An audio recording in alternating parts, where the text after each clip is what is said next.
Bakit kailangan pang magkalayo?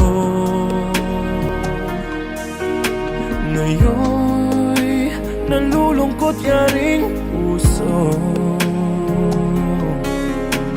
Ikaw maging sa alaala ko.